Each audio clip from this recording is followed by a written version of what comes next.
Magandang araw sa inyo mga mareng at eto nga kami ngayon ng aking anak na bunso at papasok na nga pala siya sa kanyang school at hinahatid ko na siya para siya ay pumasok na.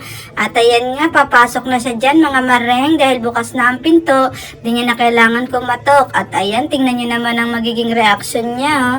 Sabi niya sa akin, bye-bye. Tapos sasaraduhan na naman niya ako ng pinto mga mareng.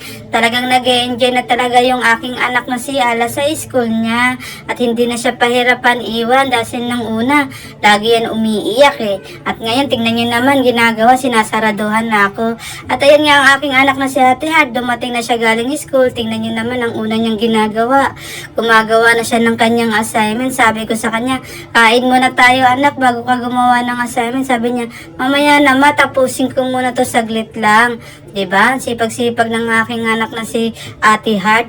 At ayan nga, pagkagabi niya, naglaro muna kami dito sa court. Basketball muna kami. Ayan, tingnan niyo naman kasama namin si Papa at si Freya. At ayun, si Alaski, naglalaro din ng kanyang cars.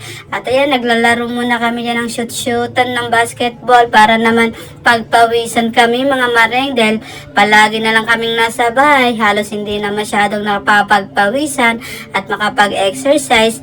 At ayun nga, tamang laro muna kami dito sa aming court. Dito lang po yan sa likod ng bahay namin kaya malapit lang. Kaya pwede kami dito halos maglaro-laro tuwing gabi. Kung may available time kami, pwede namin gawin to. At ayan nga ang anak kong bunso, naglalaro din siya. Ayan yung humawak ng bola, takot sa bola. Laki kasi ng bola eh. Kaya ayan, kami-kami na lang muna maglalaro dito mga mareng.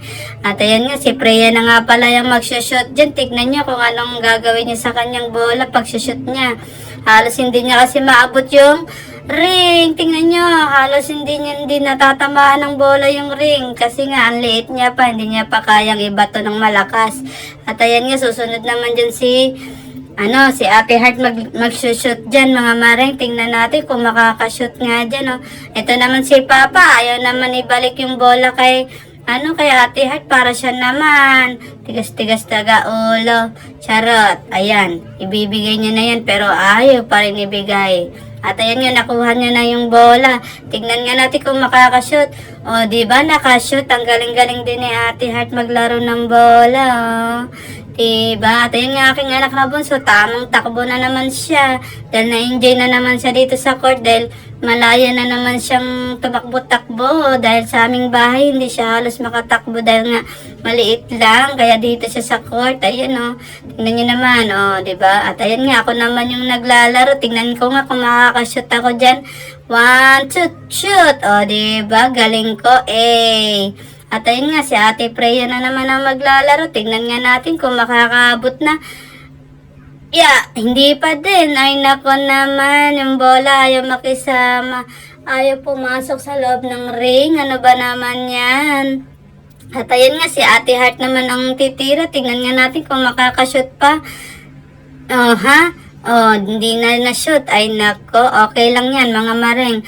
At ayan nga, pagkatapos namin maglaro, pumunta na kami sa silugan ni Ate Hart dahil nagugutom na kami.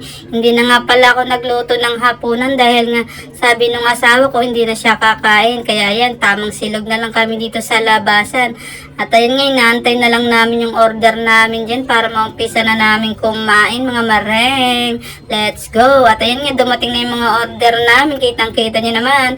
Ready na kaming kumain mga mareng. Ang sarap ng aming pupudripin.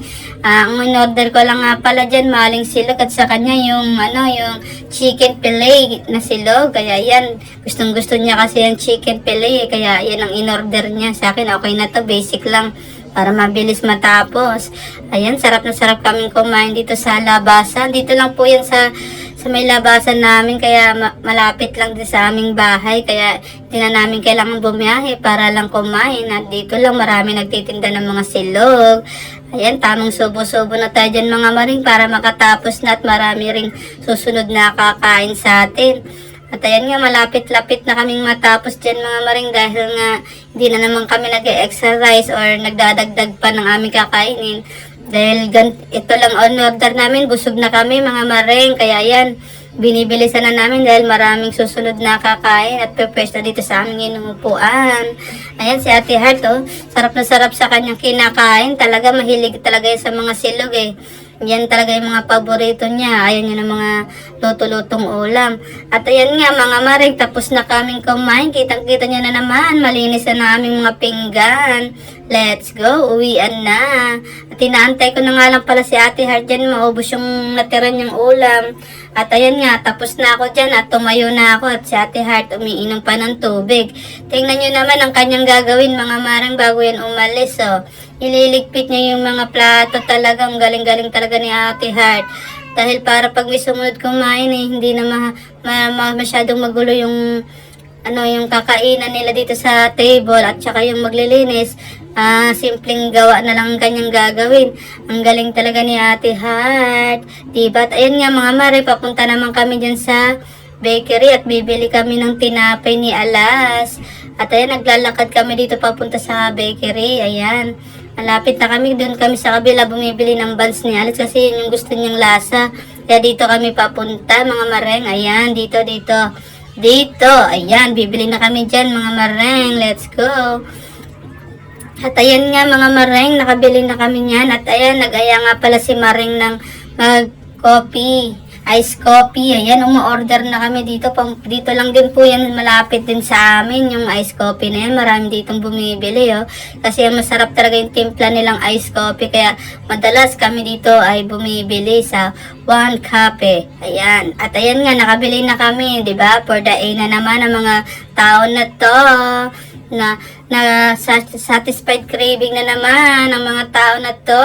Maraming salamat sa mga nanonood. God bless po palagi sa inyo.